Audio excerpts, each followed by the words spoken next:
When Americans think about the Revolutionary War, they usually picture patriots fighting for independence. But a surprising number of people living in the colonies supported the British instead. These were the Loyalists. When the war ended in 1783, the new United States suddenly had a major question to answer. What do you do with thousands of people who stood on the wrong side of the revolution? Some stayed, some fled, some rebuilt their lives in entirely new places. This video looks at what happened to the Loyalists once the war was over and the British were gone. Who were the Loyalists? Before getting into what happened to them, it helps to understand who they were. Loyalists came from all backgrounds. They included merchants who relied on British trade, government officials, wealthy landowners, enslaved people who were promised freedom by the British, Native American allies of the Crown, and ordinary families who simply believed the rebellion was reckless. Once the war ended, the new United States viewed Loyalists with suspicion. Many had fought for the British. Others had provided supplies, information, or support. Some had stayed neutral, but still refused to swear loyalty to the new government. That made them potential targets. What came next was one of the largest migrations in early American history, the Loyalist Exodus. When the Treaty of Paris officially ended the war, it gave Loyalists the right to leave the United States. If they chose to, tens of thousands did exactly that. New York City became the main departure point. British ships crowded the harbor, filled with families leaving behind homes, businesses, and entire lives. Some left because they feared violence. Others left because they had lost everything and hoped Britain would compensate them. Historians estimate that around 60,000 Loyalists left the United States between 1783 and 1785. This included thousands of free black Loyalists and native allies who had fought for the crown. Most went to Canada, Britain, the Caribbean, and even to small Loyalist communities in what is now Florida. Each group faced a different set of challenges. Loyalists in Canada became the main destination for American Loyalists.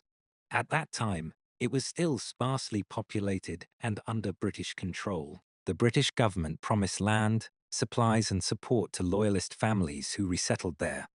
The first major group, known as the United Empire Loyalists, arrived in Nova Scotia. Some settled near modern-day Halifax. Others traveled inland to the banks of the St. John River, in what later became New Brunswick. Life in Canada was difficult at first. Most families arrived with very little. They lived in tents or rough cabins, endured harsh winters, and spent years clearing the land.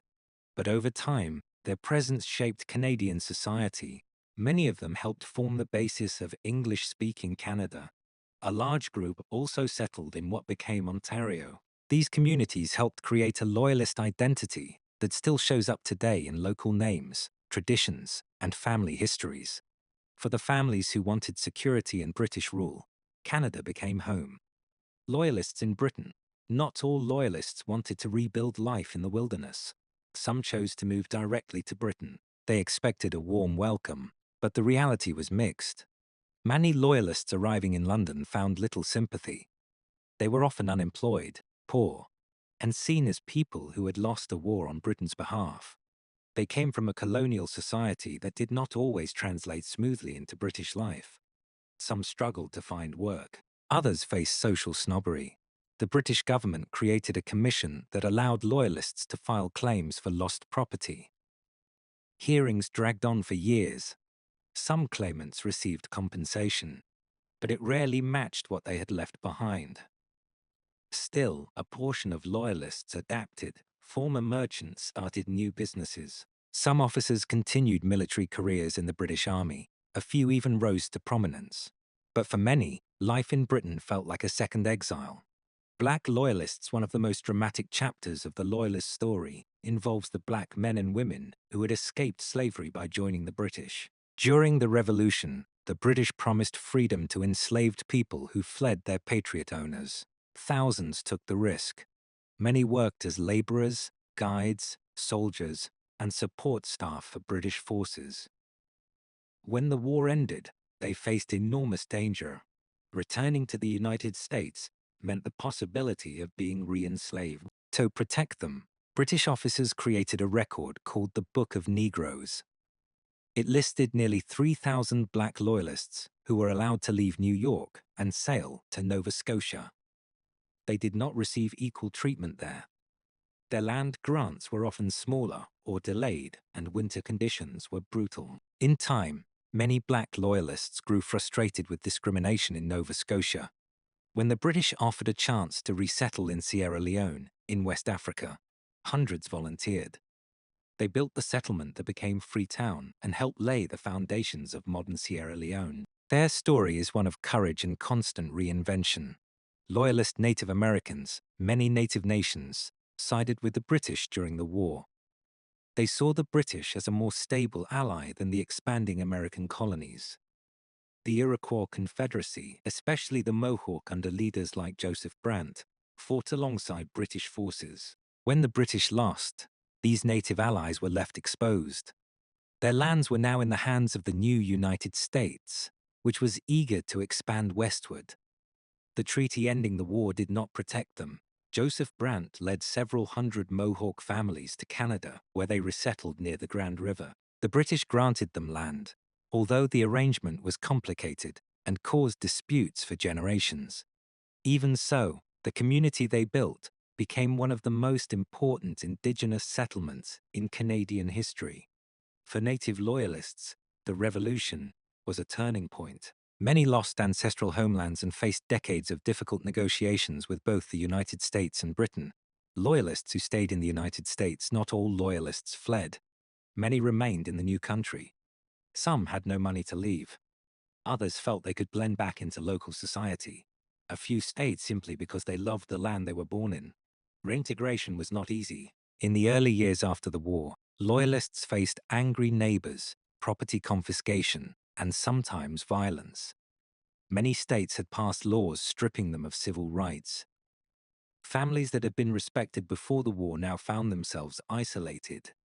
Over time, attitudes softened. The new nation needed stability. George Washington discouraged revenge and pushed for national unity. States began restoring rights, and families slowly rebuilt their lives. Some former Loyalists even became civic leaders in the new country. Others kept a low profile for the rest of their lives. Many tried to forget the political choices they had made. In the long run, the United States absorbed most of them without much trace of their Loyalist past. Loyalist soldiers and officers, Loyalist soldiers also had varied experiences after the war. Some received land in Canada and formed new farming communities. Others joined British regiments and served overseas for decades. A few remained bitter about the outcome of the war.